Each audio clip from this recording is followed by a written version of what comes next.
Our scripture for this evening is Mark chapter 14, verse number 38. Again, Mark chapter 14, verse number 38. While you are turning there, allow me to ask a question, maybe a couple of questions. What do you fear? Or who do you fear? Perhaps more important, we need to ask, how does fear affect our lives, our decisions, our emotions?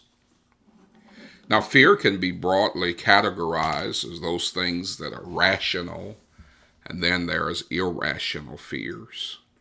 For example, walking down the street and seeing a loose dog would promote fear, and it's rational. It would make sense to fear the dog. At the same time, there are fears that are irrational. Fear of what might be, or what we don't know, or tomorrow, what that might bring, can be irrational. But whatever we fear and why ever we fear, we need to ask ourselves, what do we do when we are under the influence of fear? In Mark chapter 14 and verse 38, Jesus gave this cautionary message to three disciples. He says, "Watch you and pray, lest you enter into temptation. The spirit truly is ready, but the flesh is weak." What does that have to do with fear? This is a message about Jesus being in the Garden of Gethsemane.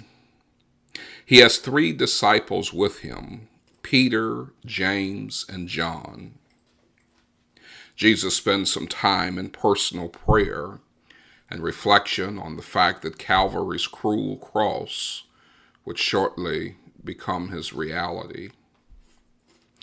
As he's praying, he asks these disciples to watch with him. He comes back and finds them asleep. A lesson for us is that at your worst, sometimes you're all alone, because not everybody is as worried as you about what you have to go through. Nonetheless, when Jesus gives this response and tells them to watch and pray, is because soon they would be under the influence of fear. As Roman soldiers would come to arrest Jesus, as the impending crucifixion would happen, they would become overwhelmed with fear and act and react in ways that are inconsistent with faith and with godliness. It is really interesting that Peter, of all people, would be under the influence of fear. Because you remember in Matthew chapter 26 and verse number 33, Peter says, "Other folks may be offended by you, but not me. I'm not afraid."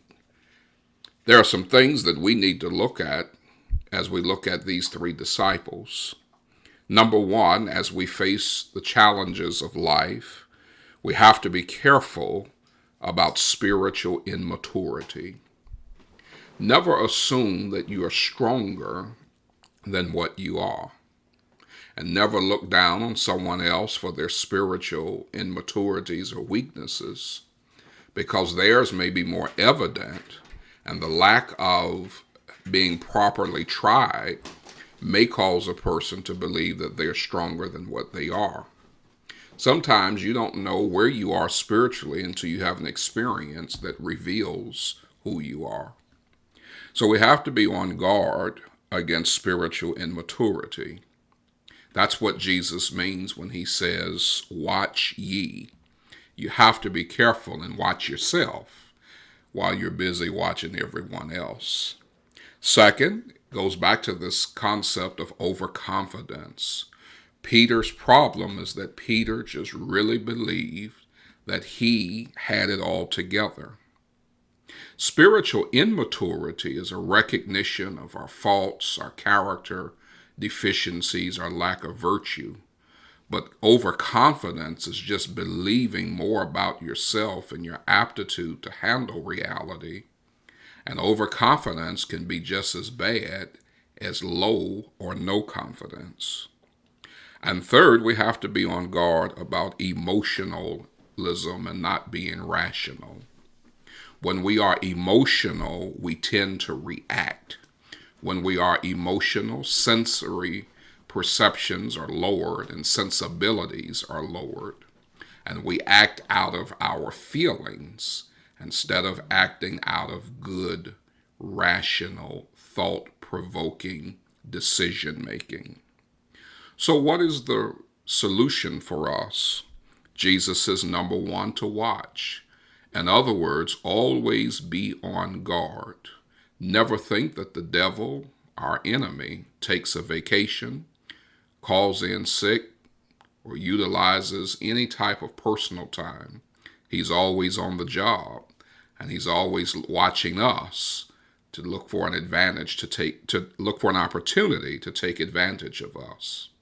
So we have to be watchful. Second, we have to pray. And here's what's interesting about praying. When Jesus talks to them about praying, he's not saying pray for bigger, better, and more. He's saying you need to pray about your spiritual immaturity. Pray about your emotions. Pray even about your overconfidence. Sometimes we're praying for bigger houses, better cars, and more money. And every now and then we need to just pray and ask the Lord to give us strength, give us wisdom, and give us courage. This has been another installment of A Few Minutes with the Minister.